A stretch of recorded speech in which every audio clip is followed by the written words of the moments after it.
చెడ్డదాసుడా, నేను విత్తని చోట కోయివాడను, చల్లని చోట పంట కూర్చుకొని వాడనని నీ ఎరుగుదువా? అలా అయితే నీకు ఇచ్చిన తలాన్ని తీసుకెళ్ళి ఇంట్రెస్ట్కి ఇచ్చినా కనీసం వాడు రిటర్న్స్ ఇచ్చేవాడు కదరా, నేను పోయి ఇచ్చుకునేవాడిని కదా. కనీసం అంత ఇచ్చే ఇంట్రెస్ట్ అంతా కూడా ఇవ్వకుండా తీసుకెళ్ళి మురగబెట్టిన ఏంద్రా అంటే వాడికి ఒకటే లక్షణం అంట. వాడికి ఏముందండి? వాడు ఎవరండి? సోమరితనం అంట. సోమరుడు ఏంటో తెలుసా? చేద్దాంలే, చూద్దాంలే, ఇంకా టైం ఉందిలే. టైం సమ్మర్లో అదే మాట,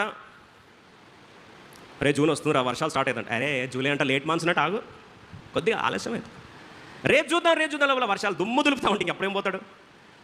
అందుకొరకు ఒక మాట ఉంది, దరిద్రానికి బాగా క్లోజ్ ఫ్రెండ్ ఒకటి ఉందంట.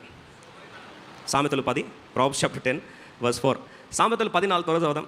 త్వరగా దరిద్రం రావాలనుకుంటే ఇది తొందర చేసేసేయండి, కలిసి చదువుదాం. బద్ధకముగా పనిచేయవాడు దరిద్రుడగును, శ్రద్ధ గలవాడు ఐశ్వర్యవంతుడగును. కాబట్టి దరిద్రం రావాలంటే ఏం చేయనక్కర్లే, బద్ధకం పెట్టుకో. బద్ధకం ఉంటే చాలు, వాడు ఏమవుతాడంట? పక్కా దరిద్రుడు అవుతాడు. Poverty and laziness are best friends. రెండు అతుక్కపోతాయంట. ఏదండి? దరిద్రం, సోమరితనం, ఈ రెండు ఏముంటాయి? జాన్ జిగిరి, ఈ రెండు ఎప్పుడు క్లోజ్గా ఉంటాయంట, బెస్ట్ ఫ్రెండ్స్ ఇవి.